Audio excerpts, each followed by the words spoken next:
এবার বর্ষার প্রভাবে বিক্ষিপ্তভাবে বৃষ্টি চলবে, সঙ্গে পূর্ব পশ্চিম ও নিম্নচাপ অক্ষরেখা মৌসুমি অক্ষরেখার অনুকূল পরিবেশ।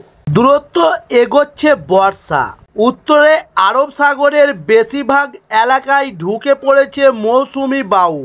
তবে মঙ্গলবার বিক্ষিপ্তভাবে বৃষ্টি হবে দক্ষিণবঙ্গে এবং বৃহস্পতিবার সব জেলাতেই ঝড় বৃষ্টির আশঙ্কা।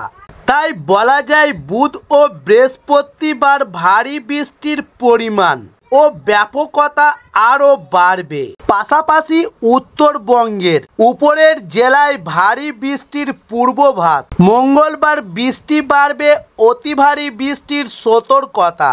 আলিপুর আবহাওয়া দপ্তরের তরফের সূত্রে খবর যে বজ্র বিদ্যুৎ সহ বৃষ্টি ও হালকা ঝোড়ো হাওয়া বিক্ষিপ্তভাবে বইবে দক্ষিণবঙ্গের সব জেলায়। তবে আংশিক মেঘলা আকাশ ও জলীয় বাষ্পের কারণে অস্থির হবে কলকাতা সহ দক্ষিণবঙ্গের বেশিরভাগ জেলাতেই আজ অস্থির বাড়বে।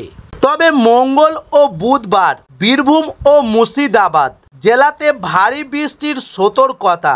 বজ্র বিদ্যুৎ সহ হালকা থেকে মাঝারি বৃষ্টির সঙ্গে 30 থেকে 50 কিলোমিটার গতিবেগে দমকা ঝোড়ো বাতাসের সতর্কতা।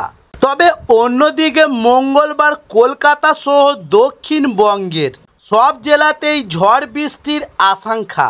উপকূলের জেলা এবং পশ্চিমের জেলাগুলিতে ঝড়ের গতি 50 কিলোমিটার প্রতি ঘন্টায় থাকবে। তবে বুধবার দক্ষিণ 24 পরগনা ও পশ্চিম মেদিনীপুরে ভারী বৃষ্টির আশঙ্কা এবং ভারী বৃষ্টির পরিমাণ ব্যাপকতা আরও বাড়বে। তবে উত্তরবঙ্গের উপর দিকের জেলাগুলিতে বিক্ষিপ্তভাবে বৃষ্টি চলবে। বুধবার সম্ভাবনা উপরের দিকের জেলাগুলিতে বেশি বৃষ্টিপাতের সম্ভাবনা, যেমন দার্জিলিং, কালিম্পং, আলিপুরদুয়ার ও কোচবিহার, জলপাইগুড়ি এই 5 জেলাতেই ভারী বৃষ্টির পূর্বাভাস। তবে মঙ্গলবার বৃষ্টি বাড়বে উত্তরবঙ্গের সব জেলাতেই ভারী বৃষ্টির আশঙ্কা।